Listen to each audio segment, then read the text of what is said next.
Bismillahirrahmanirrahim. Alhamdulillahirabbil alamin wa bihi nasta'in ala umurid dunya waddin.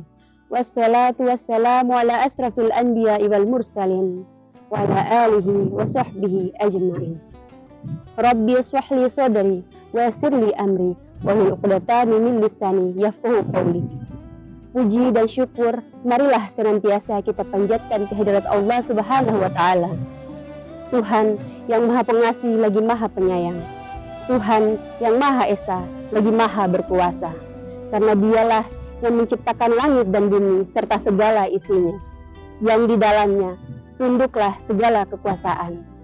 Tak lupa pula selawat serta salam kita panjatkan kehadirat Nabi besar kita, Baginda Rasulullah Shallallahu Alaihi Wasallam, kepada istri dan para cucunya, kepada para sahabat dan para pengikutnya. Insya Allah kita yang menjadi umatnya di akhir zaman ini kemudian mendapat syafaat beliau di hari perhitungan nanti. Amin, amin ya rabbal alamin.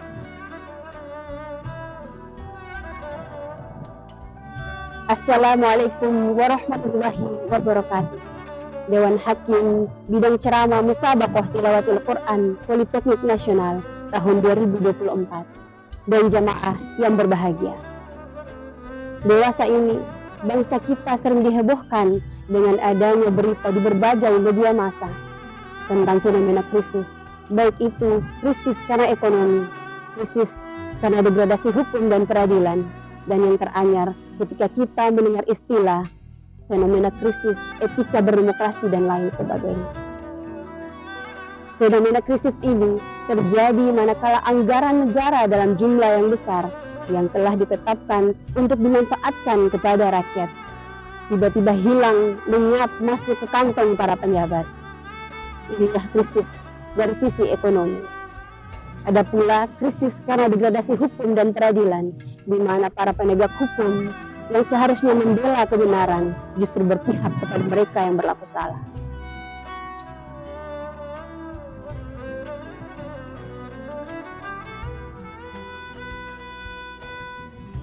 Memang tidak semua dari mereka yang berlaku demikian, namun yang sedikit inilah yang rela melakukan apa saja demi harta yang dikejar, demi jabatan yang dicari, telah mencederai rasa keadilan di tengah-tengah masyarakat Indonesia saat ini. Lalu, apakah yang demikian hanya karena ada yang salah dari sisi sektoral saja? Misalnya dari sisi hukum semata, atau dari sisi ekonomi saja? Menurut saya tidak. Kesemua itu tidak terjadi secara sektoral saja. Misalnya politik, hukum, ekonomi, sosial, keamanan, dan lain sebagainya.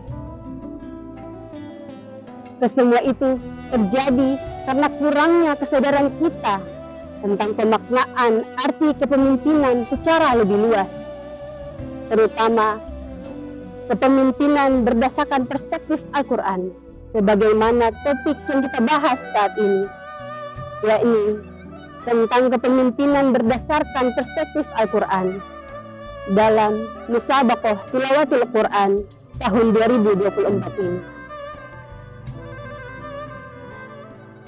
Dewan Hakim dan jamaah yang berbahagia, sebagaimana di dalam Al-Quran surah Al-Maidah ayat ke-8, Allah Subhanahu wa taala berfirman, A'udzu billahi minasy syaithanir rajim.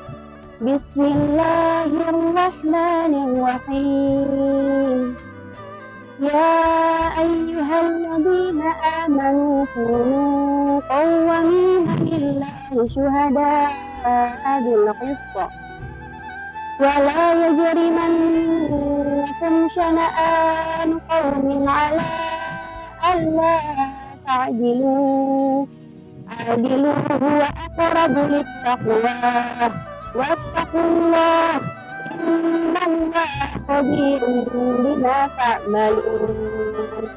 Shadaqallahul 'azim. Artinya, wahai orang-orang yang beriman, jadilah kamu penegak kebenaran karena Allah dan saksi-saksi yang bertindak adil. Janganlah kebencianmu terhadap suatu kaum mendorongmu untuk berlaku tidak adil. Berlakulah adil, karena adil lebih dekat kepada takwa. Bertakwalah kepada Allah. Sesungguhnya Allah Maha teliti atas setiap yang kamu kerjakan. Jamaah, pada Quran surat Al-Maidah ini Allah menitipkan pesan kepada kita bahwa berlakulah adil kepada siapapun.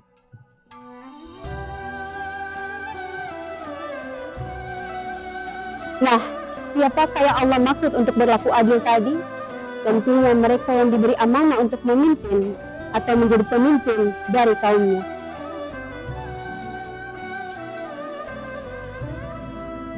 Karena di tangan merekalah ada kewenangan, dan di tangan mereka pula ada keputusan yang dapat mereka keluarkan.